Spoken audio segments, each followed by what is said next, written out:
जय हिंद जय बिहार। देखिए, आपको बोर्ड एग्जाम में एक ठो आपका प्रिय नेता, एक प्रिय पर्व और किसी चीज़ से, देश से संबंधित बेरोजगारी हुआ वगैरह वगैरह, इस तरह से ये तो 4 क्वालिटी का आपको निबंध आता है। तो आज हम आपको एक प्रिय नेता पर देते हैं। मेरे प्रिय नेता, जब पंडित जवाहरलाल नेहरू के बारे में उनकी जीवनी हम बता रहे हैं, सभी लोग कहते हैं आज देश के नए नए नेता जब बनते हैं तो कहते हैं नेहरू जी ने क्या किया, देश को ऐसा किया, देश को ऐसा किया, देश को ऐसा किया। आइए हम इस झलक की खुद परख कर लें कि नेहरू जी ने देश को क्या दिया, देश के लिए क्या किया। आज उन सबों की सीमाओं की पराकाष्ठा पर पहुंचा देंगे जिन्होंने कभी उंगली उठाया। देखते हैं हम क्या कह सकते हैं, क्या कर सकते हैं और क्या आपको बता सकते हैं। मेरे प्रिय नेता भूमिका में, मेरे प्रिय नेता देशभक्त, त्याग की प्रतिमूर्ति, महाज्ञानी, शिष्टाचारी, अहिंसावादी, लोकप्रिय नेता पंडित जवाहरलाल नेहरू जी हैं।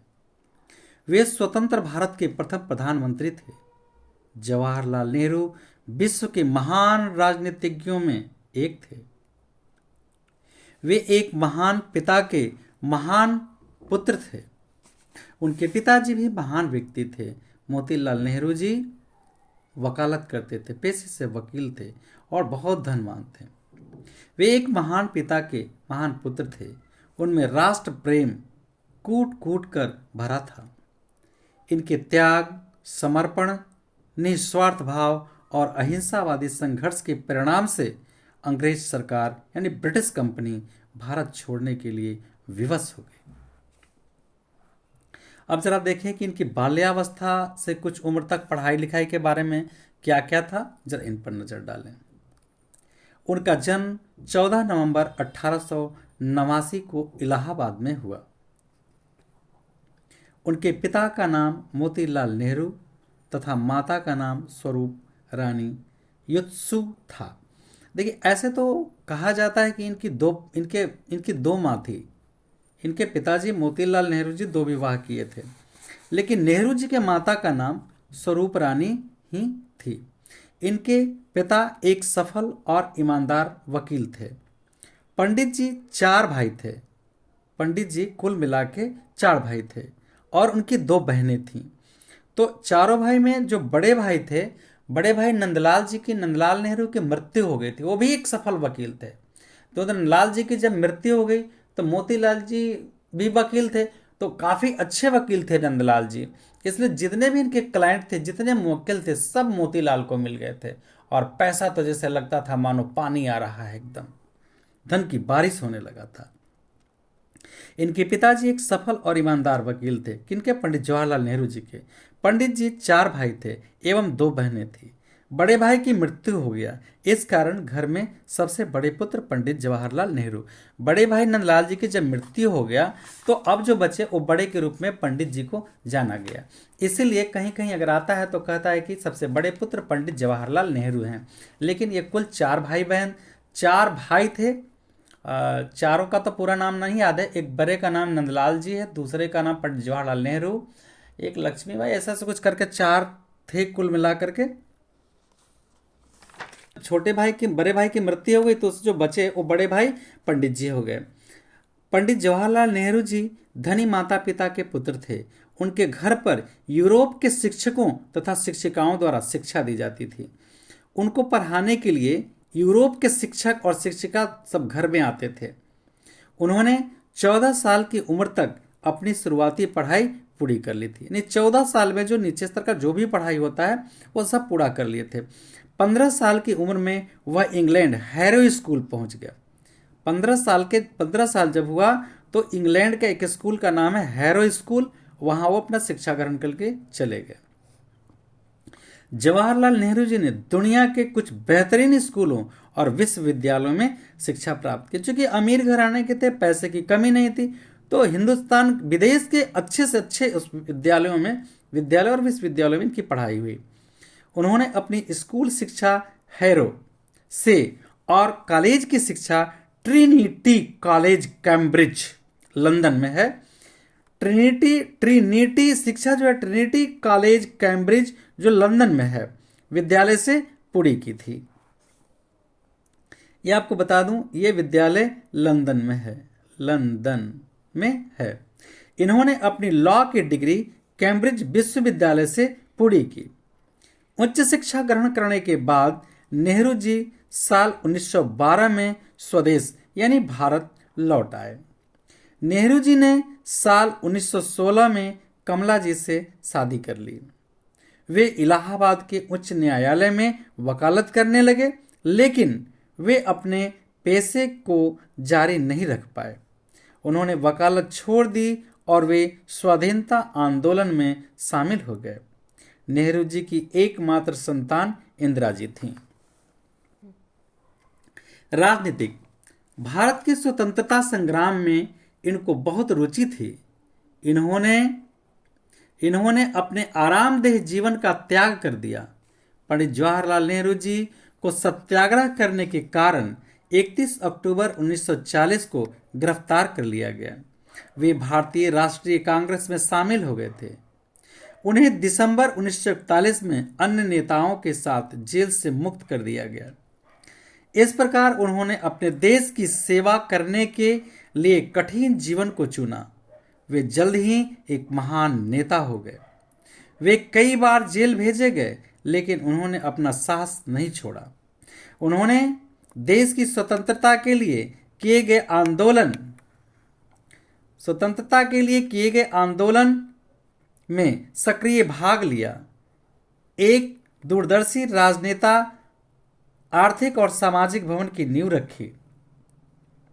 उन्होंने गुट निरपेक्षता की नीति और पंचशील के सिद्धांतों के साथ विश्व समुदाय में भारत की भूमिका के संबंध में एक स्पष्ट दिशा भी प्रदान की।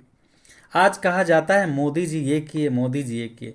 सारे ड्यू तो हमारे पंडित जवाहरलाल नेहरू जी का रखा हुआ था। आज देश इतनी तरक्की कर रही है। कल बीते हुए समय में, उस बुरे दिन में, आज़ादी के बाद जितने बुरे हालात थे देश के, जितनी खराब दुर्दशा थी देश का, उसको सुधारते सुधारते अपना सब कुछ समर्पित कर दिए। और आज कोई भी कहता है कि ये कर दिए।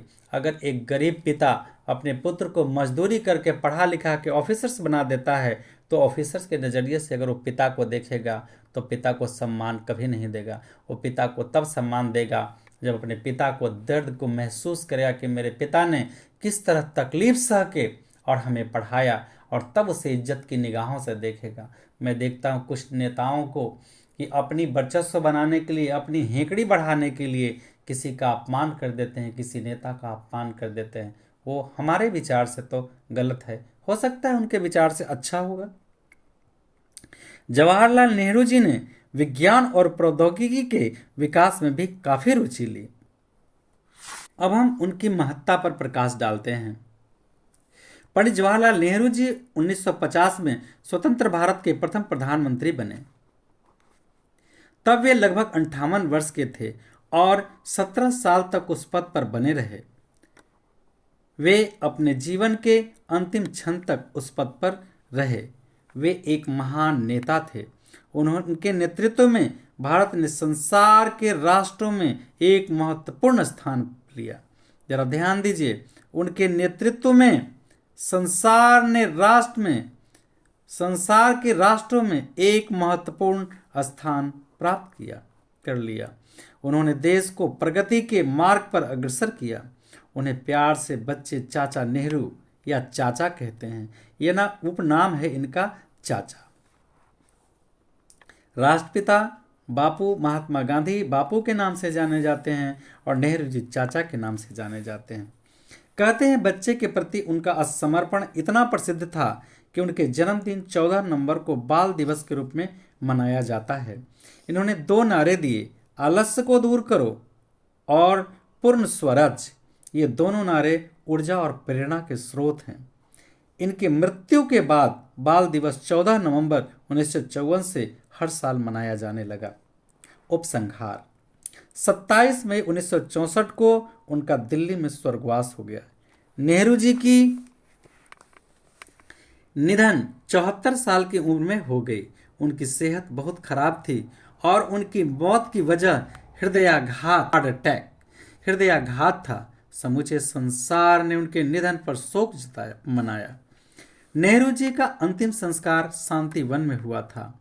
देश देश के लिए उनका महान बलिदान बराबर याद रखा जाएगा। वे केवल एक महान नेता ही नहीं बल्कि वे महान लेखक और वक्ता भी थे। उन्होंने कई अच्छी पुस्तकें लिखी जिनमें महत्वपूर्ण पुस्तक भारत की खोज है। वे शांति के एक महान प्रेमी नेता थे। इस तरह से हमारे नेहरू जी देश के लिए क्या किए, क्या त्यागे, क्या हमें दिए और क्या लिए, ये छिपा नहीं है। अगर इस पन्ने को हम लोग देखें, पढ़ें और इनके बारे में जानें, कोई भी नेता तो अब देखने का, ईश्वर को देखने का नज़रिया होता है कि हम जिस नज़रिए से देखेंगे हमें उसी नज़रिया से कोई भी चीज़ मिलेगा। मैं सभी विद्यार्थियों से अपील करता हूँ कि दिल लगाकर पढ़ाई करें, ऐसे महान नेताओं के जीवनी पढ़ के अपने जीवन में प्रेरणा लाएं। आप अपने वतन के लिए क्या कर सकते हैं, तब भी आज मेरा इस पढ़ाई यूट्यूब के माध्यम से जो मैं आप तक के मैसेज और पढ़ाई पहुंचा रहा हूं, शायद हमें अपार खुशियां महसूस हो जब एक अच्छे रिजल्ट, एक अच्छे परीक्षा फल, अच्छे परिणाम लाएंगे और आप जब देश के काम आएंगे, तभी मेरे मन में, अंतरात्मा में एक अलग सा ऊर्जा, अलग सी खुशी की अनुभूति होगी।